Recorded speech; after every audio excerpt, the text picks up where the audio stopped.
Well, hey, everybody, welcome to the Seeing Ability Podcast. We're having a conversation about the world of people with differences, and that means sometimes we're going to be talking to adults who grew up as that kid with a difference. Sometimes it's going to be parents who are or have raised kids on this non-traditional path, if you will, and a lot of people that support this community. Sometimes people in education, people in healthcare, and people in nonprofits. First of all, we know you're really busy, so thanks for tuning in and taking your time to have a conversation with us. I think you're going to love hearing from Steve Chatman. Steve, welcome to the podcast. Hey, Jim, thanks for having me. I've been looking forward to this. Me too. I can't wait. Well, first, before we jump into the whole world of disability and disability advocacy, we like to do our Fast Four. Now, my good friends at Reliable Tech Help, they're kind of underwriting the Fast Four, where we just get to know you a little bit as a person. So, number one, fun one, what's your favorite food? Favorite food. I'm a simple guy, so give me a good cheeseburger any day, and I'm good to go. There you So go. I like it. yeah, What if we got into your playlist? What kind of music would we find? you'd find a lot of different stuff, but I'm a big Eagles fan. Okay. They guys have just been around for decades. My son and I just recently got to see them in Nashville. Wow. Some of the original guys are no longer with them, of course, but they picked up Vince Gill, so that's a plus, right? Yeah. But man, those guys, a couple of them in their 70s, but they can still play and sing, and they're just an iconic group. So really love the Eagles. That's awesome. I bet you got some folks nodding their head when you're saying that. What are you enjoying these days in terms of a great movie you've seen, a book you're reading? There's no judgment here. A guilty pleasure streaming show. What are you into these days? Yeah. Yeah, so it's hard. I don't find a lot of new stuff anymore that I really enjoy, but I like getting on YouTube and watching old game shows, Price is Right, Match Game, just some of Okay. those goofy things from the 70s and 80s. And for me, it's just kind of really a chance to just sort of veg out, I don't really Right. doesn't really require any brain power. It's just fun to play along. So yeah, Yeah. that's some of my stuff. I like that vintage going old school. Okay. If you were able to just be surprised with a jet, a limo that pulled up now, taking you to a jet, and you could go to a bucket list destination anywhere in the world that you've wanted to go but haven't been, where would it be? That's a great question. There's a lot of options, but I think what would probably be I think would be a fun thing to do would be to Dodger Stadium in Los Angeles and always been a Dodgers fan, and Okay. that would be a lot of fun just to go take in, eat some Dodger dogs and just enjoy that atmosphere out there in Dodger Stadium. There you go. I was just thinking when you said Dodger dogs that I can smell the hot dogs now Right, right. and hear the organ music, right? Yes, I, exactly. I love it. Well, again, thanks so much for being on the podcast. I thought we'd start with kind of your backstory. We get so many different guests with that come into this conversation from different angles. So tell us like who you are, where you are, what you guys are doing with Rising Above, and kind of how you got here. Yeah, yeah. Well, so my wife and I have been married about 28 years now. We have five kids and our four grandkids. So we're in that season too. My oldest three children are adopted. And so our youngest two are biological. So we've done the adoption path and journey. And our oldest three, two of our daughters have Down syndrome. And then one has kind of struggled with some mental health challenges just from early childhood trauma from her birth family. So, um, yeah, so I used to say, that we stepped into special needs parenting. We knew what we were doing. After 20 plus years of doing that, I realized we had no idea what we were doing. We knew we were adopting children with disabilities, but we had no idea what we were stepping into. And so that really has, that got us into that world. So I tell people all the time in disability ministries and places, I'm not an expert, I'm a practitioner. I live this 24/7. And so that's been our story. I was in pastoral ministry, church ministry for 30 plus years. That's what I Mhm. did, family working mainly with families, family ministry. Um, And we started a disability ministry at our church. I was a part of that. The ministry I'm involved in now, Rising Above Ministries, I was involved with as well. It's about 21 years old now. And so Mhm. I got involved with that as a practitioner, just participating. And then the founder, it was a couple, Jeff and Becky Davidson, that started this ministry out of their own journey with their son. And then the husband, Jeff, he passed away about 7 years ago, and his wife Becky kind of took over the leadership and would routinely ask me to step in, particularly with the men's part of it or at events and things like that. So we were just naturally involved. My wife has been heavily involved as well. And so then about 4 years ago, they came and said, "Hey, would you ever consider coming on board with us?" And Wow. it was a perfect timing because I said, the church I was at that time, I'd been there 20 years and felt like I had kind of accomplished the goals and dreams for the family ministry that we had. And I was really kind of praying, what's the next season? Right. I really didn't want to sell real estate or used cars because I don't think I would be any good at sales. But, I was like, but Lord, I'm open to whatever. I think I still got some gas in my tank here for ministry. And so that was just a perfect timing thing. And so for the last 4 years, that's what I've been doing full time is Rising Above Ministries and just working with families just like mine. And Yeah. so that's a 30,000 foot picture of kind of how I ended up where I'm at, so to Yeah, speak. that's a pretty quick synopsis of a long journey. So thank you. Right, That was right. great. Now, just so people want to learn more about you guys, I'll say it later, but I always forget. What's your website? How do we find you? Yeah, risingaboveministries.org. That's our website. You Google Rising Above Ministries, you'll more than likely will pop up and you can find us. Give us the that 30,000 foot overview of like what some of the programming you guys offer. How do you interact with families? Yeah, so we are a family support ministry, and that's our big thing. And a couple of our big pillars are community. We just think it's very important that families like ours find each other and connect with each other. So from we have an annual retreat for moms, we have an annual retreat for dads, we have monthly gatherings in person here in our local area.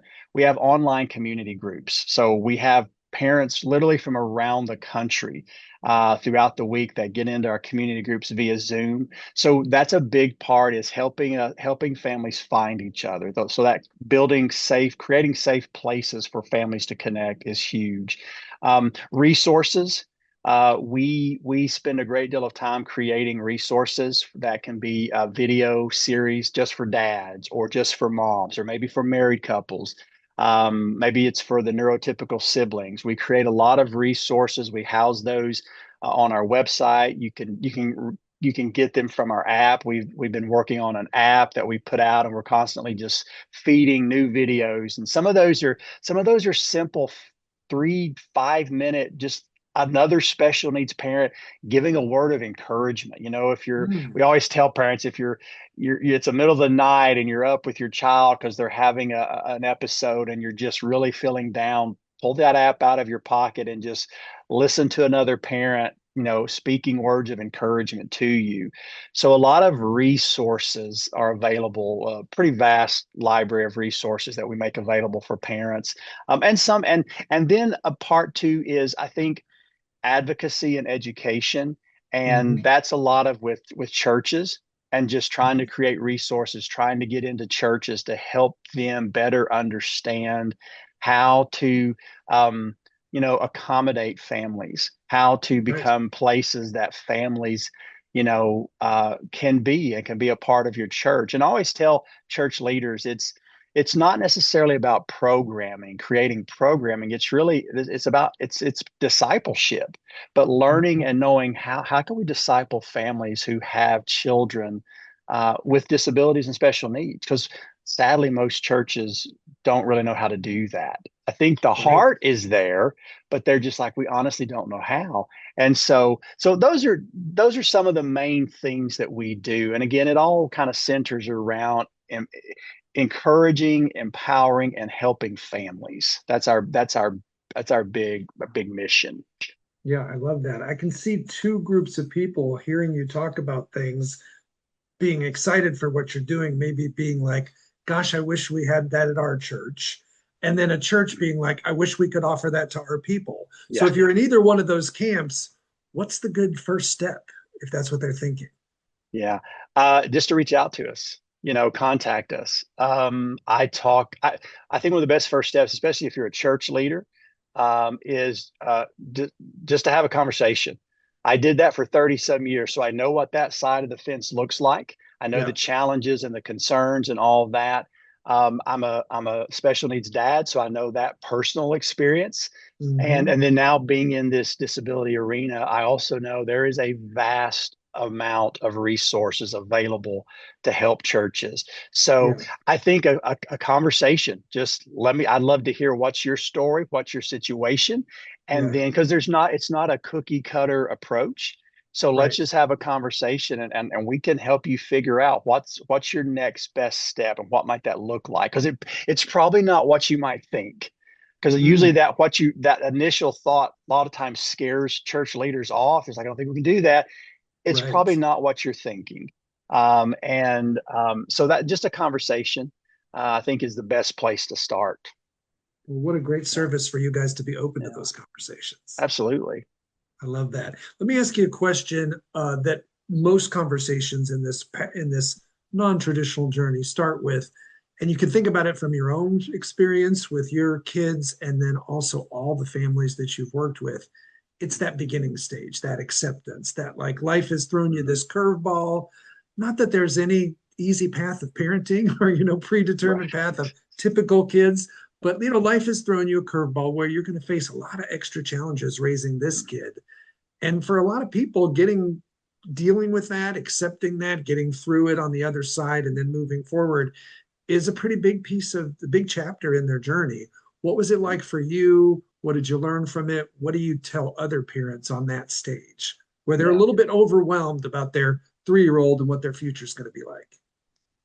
Yeah, and that's where like our entry into that was a little different in the fact that we Mm-hmm. adopted, so Yep. we knew our two daughters with Down syndrome had Down syndrome. Now we didn't Sure. know what that was going to mean, how it was going to Right. impact our family. One of Yeah. those had a lot of medical challenges. I mean, we spent a lot of days in the children's hospital, and then the other one was fairly healthy until she was a little bit older and got diagnosed with celiac, and so then we had to navigate the whole gluten-free diet and what that looks like. But the acceptance is a big one, and I find that it's especially hard for dads. Mm, Moms tend to accept it a little bit quicker. And I always kind of joke that the mama bear just kicks in pretty early on. And man, they start Googling and they start researching and they start finding out everything they can about whatever this diagnosis is. And they just pour themselves into that. And then dads, we tend to just we're sort of silently wrestling with that. We're really mm, processing, the lost dreams that we had. Perhaps we're trying to, we're fixers by nature, and we don't mm. know what to do, or we're trying to figure out how to fix this, and maybe try to how to fix something that isn't fixable. And so I find that dads really sometimes struggle a little bit longer getting there. And the challenge with that is that suddenly it starts creating a gap between mom and dad, because Mm. mom's typically going to the therapy appointments, going to the doctor's appointments, a lot of times once they get in school, going to the IEP meetings. And so she's really just becoming an expert in their child's diagnosis. She's typically, not always, but typically the one that's home, and so she's navigating the feeding and the behavioral things. And then dads, we tend to just kind of get further and further away, and we kind of then feel like, I don't really fully understand this. I don't, and and we don't like feeling inept. We don't like Right. feeling like, I don't know what I'm doing here. And so it just creates this uncomfortable feeling. So I try to encourage dads, you got to come to grips with it. You're not going to change it. In most scenarios, they're not going to outgrow it. Right. You can spend years chasing a cure or a fix, um, but in most cases that doesn't exist. This is Right. the reality, and and it's going to be hard, and your family's always going to be different. But that's not a death sentence. That's not the absolute worst thing that could happen to you, and that's why we think it's so important that you get connected with other families. It's very life giving when you can be around older dads who, Mhm. you look and you're like, okay, well, you seem kind of normal, and you're still living and you're still existing and you're still doing life. And so this is doable. That can give you a lot of hope, for Right. that great uncertainty that looks like it's staring you in the face. So yeah, I just think the sooner you can come to grips with it, and nobody can do that for you, No. and I tell other people, and sometimes spouses who are kind of frustrated because their spouse isn't coming to grips with it maybe as soon as they did. I'm like, everybody's got to walk their journey. So Right. just, encourage them, but give them space to come to grips with it, on their time, because I believe they will. But I just try to encourage them, hey, you know, as soon as you can get there, the better, because then you can start growing. You can Yeah. start realizing, hey, there are there are things we can do, and yes, it's going to look different. It may be hard, but again, there's a lot of beauty in this, Right. and a lot of unexpected joys and beauty to be found that you're going to miss, as long as you continue to kind of not deal with it, or deny it, or kind of distance yourself from it. Yeah. Well, I think that's really powerful. There's a lot to unpack there because part of it is I'm sure there's a lot of listeners who are either the moms who are being like, yeah, my husband was kind of like that, or my significant other was like that, or guys listening to be like, yeah, that's me. And it's Yeah, okay, right? You like you said, we're kind of different beasts. We tend to process things differently, but to your point, it's like unless you can find a way to get through it, you're going to create that gap, right? And yeah, that's going to create a whole extra layer of challenges for your family, and you've already got enough with the diagnosis and exactly. with the different path. You mentioned, which so many parents do. I mean, all of us who've been on this journey feel this way. But I'd love a story from you about an unintended consequence on the positive side that you've had with your daughters that you wouldn't have had with a typical kid. Yeah. Well, one of the first things is, you discover a population that we typically miss, from the individuals with the disability to their siblings and their parents. And these are amazing people. And Yeah. then honestly, until you enter that population yourself, um, a lot of times you don't see these people, Mm-hmm. or you don't realize. So there's just some amazing people and amazing stories that you suddenly, you're a part of this population, this demographic now, and so that's certainly one of them. I think for siblings, for neurotypical siblings, one of the things that I see is that, again, a lot of parents struggle with that. They're like, "Oh, how's this going to impact my neurotypical child? How is this going to?"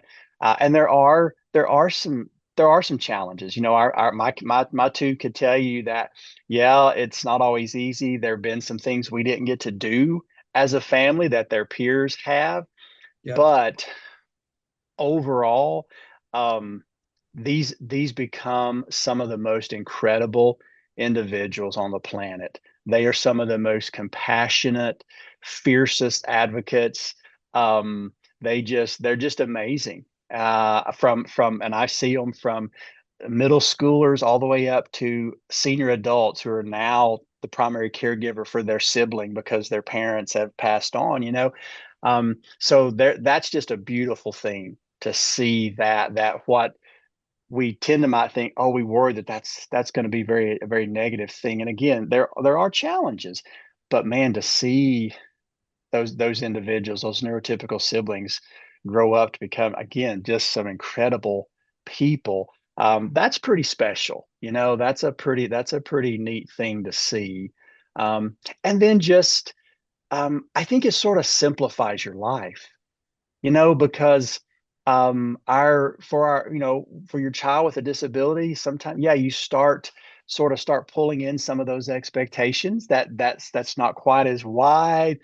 But man, when they start doing things and you start seeing, and sometimes it's little things, sometimes it's things that the world would never celebrate, would never see as a yay, but it's like, hey, my 4-year-old, uh, fed themselves. You're like, 4-year-old, the world doesn't, but you begin to see, wow, this is a big deal. These are some pretty amazing things. And so again, that's why I say once you can get to that place where you realize this isn't the worst thing. It's a different journey, but it can be a beautiful one too. It's hard and it's always going to be hard. But there's also beauty to be found in that. Yeah, I love that. Now, one of the things I noticed, tell us the origin story. You guys have your own podcast. So tell us the origin story of how that came about and what's that look like? What's the structure for that? Yeah, so Rising Above Ministries had a podcast has had one for several years, Rising Above with Becky Davidson, and Becky interviews experts to parents, and it's been around for several years. So when I came on staff, and its primary audience is moms, but it's for anybody. But when I came on staff, she was like, "You ought to do a podcast just for dads."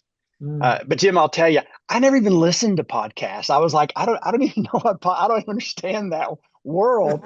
So, but she's like, oh, I think it'd be really good. And I was like, I don't know. So we kept kind of talking about it, tossing it around. And I'm the type of person, I don't want to do anything till I feel like we can do it well.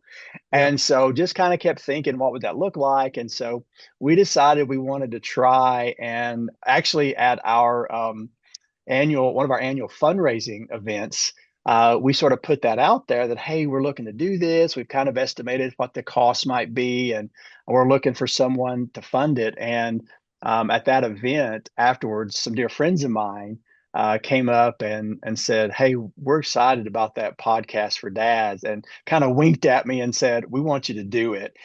We later found out that they had written a pretty big check to cover the cost for it. So like, okay, well, Sure. now we've got to do it, right? Because Right. somebody's giving us some money. But then also that night, one of our dads came up, and who I didn't know that well, and he said, "Hey," he said, "anything I can do, I'm all in." So he and I, because I thought I don't want to do this by myself. I knew I Yeah. wanted to have co-host. So he and I said, well, let's go get some lunch. So we got together and just started meeting and talking. I wanted to see like, okay, do we have some chemistry? Do we have some, and and we did. And then I thought of another guy, and so we sort of pulled him in, and we just kind of we just met and talked. One, to see like, do we even have anything to say, and do we, and we really did, and we had good chemistry, and we kept thinking like, oh, that would be a good episode. Oh, that, you know. So we jumped in and said, let's do this, and we started this podcast. It's called Rising Above Dads, and it's three dads. There's a fourth dad. He's our designated sub. He jumps on when one of us can't be there. And we're all special needs dads. We all have children living with disabilities, various disabilities and special needs. And it's really just a conversation that we invite dads to sit in on. And we Mhm. talk about the good, the bad, and the ugly, the crazy, the funny stories, and just navigating that life. And our hope is that dads listening maybe can find some validation in things that they're feeling or thinking, because they hear us talking about it, and it's like, oh, that's exactly how I feel. And yes, I Right. know exactly what that's like. And thank you for validating that. And maybe there's episodes that you can share with your pastor on, because we had a great conversation with church leaders one time, just a real Mhm. conversation about our different perspectives. Or share it with your spouse, with your wife, and say, honey, listen here, this is what it's like. I want you to hear these guys. So that's what we're doing, and we've been excited. We're in like our 26th episode now, so we're still getting going with it, but we're having a lot of fun with it. I love when I meet guys that actually have listened and are like, "Hey, I enjoyed the podcast," and I'm like, "Really? Somebody listens to it? That's Yeah. awesome." somebody other than our family. That's great. So, but yeah, so thank you for asking about that. We're having a lot of fun with it. Yeah, so we could find it through your website, I'm assuming. Go to our website, and there's under the resource tab. It's listed right there. You can find it on Spotify, Amazon Music. What do they say? Pretty Wherever you much. get your podcasts, right? Something like that. Right. I love Exactly. that. Okay, I want to ask you sort of a greatest hits question, but first we're going to take a short break. When you have a kid who's different, all your ducks need to be in a row, especially your money. Cam Howell with Primerica knows the joys and challenges as he and his wife raise their medically fragile son, Brooks. Cam brings over 14 years of experience to help his clients be protected, have a plan for the future, reduce debt, and connect to resources. Get your financial house in order so that you can enjoy every moment with your child. Reach out today at 502 803 5075. And now back to the show. Steve, I mentioned before kind of greatest hits, and what I meant by that is in your day-to-day work or even with the podcast, we talked about acceptance and kind of getting through that initial diagnosis. What are some other big themes that come up for you guys, and what have you, through your own experience or through the discussion, what advice has really resonated with you to give to parents who might be listening? Yeah. Um, especially for older parents who, and by that I mean whose children are getting older, and maybe you're aging out of the school system. It's like, what's that next season look like? And finding opportunities for my adult child now, um, and or what type of services are available, or how do I now find respite? When you're sending your child to school for 7.5, 8 hours a day, I mean, I tell our special education teachers all the time, you're providing an amazing gift of respite for those parents, because we know our child is being taken care of, and but then suddenly when that season ends, we call it the eternal summer, because they don't go back to school, right? And they're home all day, and Mm-hmm. we're in that season, my wife and I. And so that's a big question that I get a lot, is like, what do we do? What's that look like? And so we are constantly trying to curate opportunities, in our area and that are available. Most communities are still far behind where we would like for them to be with that. I think we're seeing that improve, but just finding those opportunities. What are the resources? Um, just helping them in that season navigate, okay, guardianship and social security, and getting my adult with disabilities, all those things lined up. And so, we try to, keep a pretty good resource list of, like, okay, here's some local attorneys that can help you navigate that. Here's some local organizations. One of the things that we also try to do with Rising Above is really understand what we're good at, and never oversell ourselves. And so I Mm, always tell people, if it's not something we do or have the expertise, I'm going to help you find who does. yeah. And because we're in this and go to a lot of conferences and places, I've got connections with disability ministries around the country. And so um, I always tell them, like, hey, I can probably connect you with someone that does that really well, or I feel like is an expert in that area. Mhm. And so that's a big one, is, I think, for those, especially when your child enters that adult season and you're trying to figure out what's that look like, how do we continue to do things, so helping them navigate that. um, and for most parents to say, hey, a lot of it is, you got to start doing a deep dive into the resources in your state, in your community. Like in Mhm. Tennessee, we have the Tennessee Department of Disability and Aging.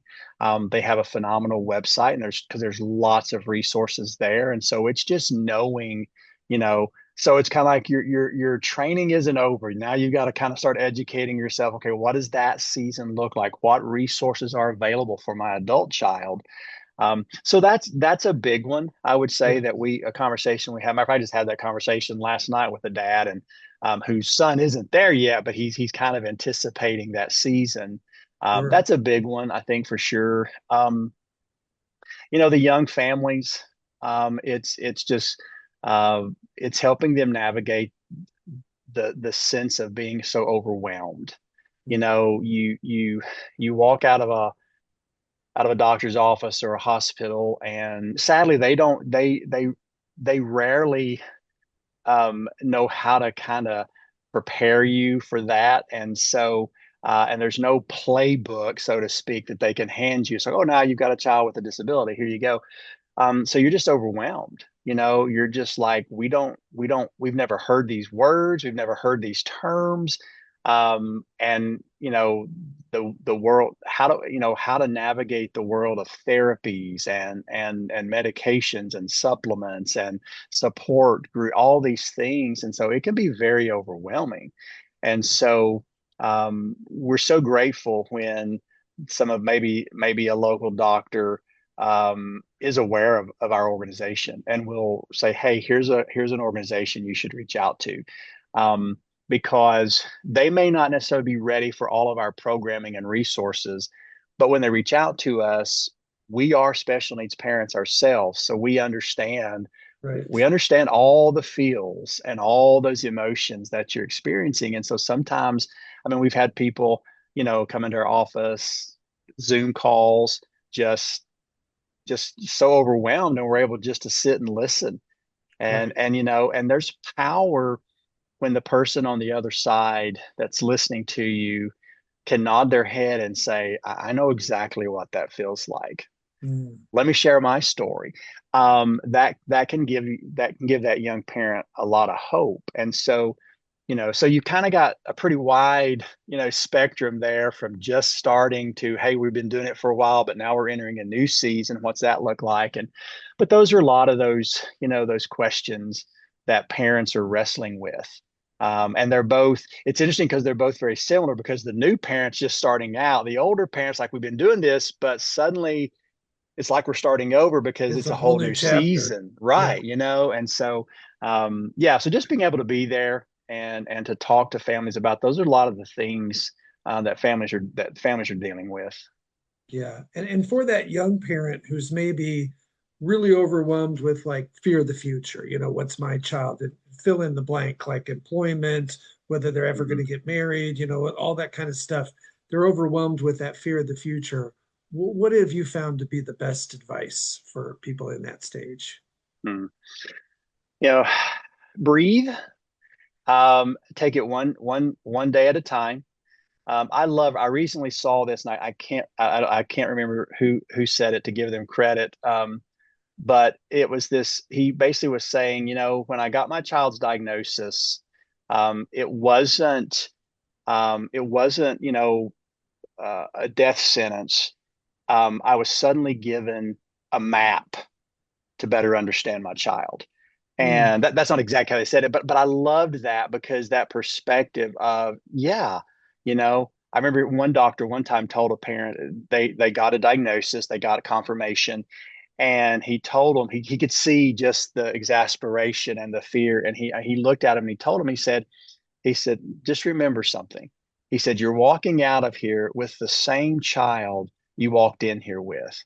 You just mm, you just have a diagnosis, but this is the same kid you've been parenting for the last 4 years. And I thought that was very good, because yeah. sometimes you just gotta, okay, let's not, because your mind will take you to spaces that can absolutely overwhelm you, and just, the what ifs and all the things. And I say to parents all the time, please be careful.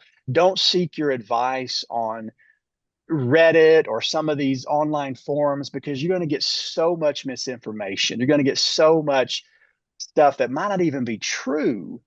Right. And so make sure you're going to solid, reliable sources for your information, because your mind's going to take you to places. And so I would just say, breathe one step at a time. Find reputable organizations that can help you say, okay, here's where we are. What do we do with this? And then begin finding your community, because you're Mm, not the only one out there.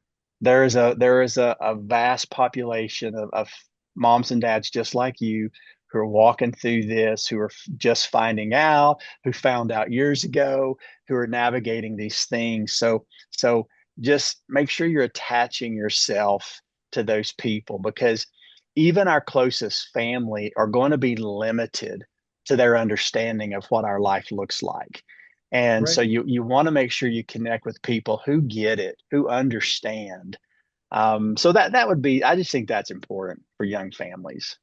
Yeah, I love that. Right. And again, like your podcast and even this one, my hope when starting it is that it's a layer of community and you're listening to it because you feel like the guest and the conversation, you're nodding your head a lot. We probably need a chiropractor to help us Right. out, but you're with a group of people that get it. Yes. So again, give us your website one more time so people know where to find you. Yeah. Risingaboveministries.org. Fantastic. And if you're looking out on the horizon, what is something you see in your future, like the gap between what you're able to do today, what you'd like to do in the future? What are some of those big Yeah. plans? Well, I think just really helping other um, ministries, churches, uh, uh, really replicate what we're doing, because so much Yeah. of what we do is reproducible anywhere. And and just it's building community, it's providing resources, and just would really love to see more of that. And that's a and really helping figuring out how we can even better help churches, the local Hmm. church, Yeah. because I think they are positioned to be a great tool, a great resource for families. And I see some positive things happening there. And so if we could just kind of help move that, ball down the field, I think that's going to be fantastic. And just seeing more and more to where future generations are just doing this far better than we have, Right. and we're just seeing that we're seeing the dignity and the beauty in individuals with disabilities, and churches are recognizing, hey, we're not really at our best if we're not including these families, welcoming and including these families in our congregations. We're missing a whole population that needs to be here. Right. Yeah. So that's So you'd love to see a day where a person doesn't have to transfer churches in their local city to find a place where they feel like they're at home because every yes, church has that as part of their mission. right. And church leaders wouldn't have to feel so uh scared and afraid of what they don't know, because they have a better understanding, and they're like, yes, hey, we you know every situation is unique, and but it's like we may not be fully equipped to serve your family right now, but we're willing to get there. We're willing to work with you to get there so that your family belongs here. Yeah, that would be great. We've put it out there that it starts with a conversation. Again, you might Yeah. be the parent who's like, boy, I wish my church did this. Or you might be the church leader who's like, I wish we would be able to do this for our parents. Mhm. What's the best way to start that conversation with you? Go to your website. Where do we find you? You can go to our website. You can contact us through the website. It'll give you a form there, and it usually will ask, like, who would you like to speak to. You put my name in there, or any of our group, really. It's probably going to end up to me eventually anyway, but yeah, just reach out to us. We would love to listen to our podcast. My contact email is in there. I give it every episode, just encouraging dads, hey, reach out to us. We'd love to hear from you. So yeah, just to reach out to us, and we'll set up a phone call, Zoom call, whatever, and just have that conversation. And like I say, if your situation is something that we're not really equipped to help you with, I'll help you figure out and find the organization that can. Yeah, I love that. I'm hoping there's so many people that want to reach out to you after this. Steve, thank you so much for being on this episode. I really love talking with you. Yeah, well, Jim, same here, and I appreciate all that you're doing, man. I love what you're doing as well, and I just love meeting other guys, other folks that have that passion, and they're looking to raise the awareness. And so I really appreciate that. And yeah, like I said, I've been looking forward to doing this for a while, so I'm glad we were able to make it happen. And if you're listening and you enjoyed it, we could use your help. Obviously, we don't want to be a best kept secret.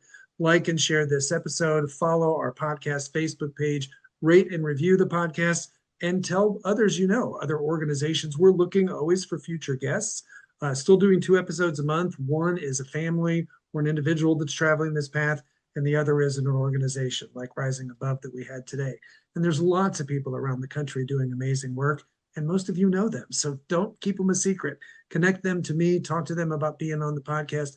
I've had a lot of parents, and I want more parents. I really am looking for those 25 to 40-year-old young adults who grew up as the person with the disability and would love to share their experience and could maybe talk about the things their parents did that or their community did that helped them become successful, or maybe even the mistakes we all made along the way.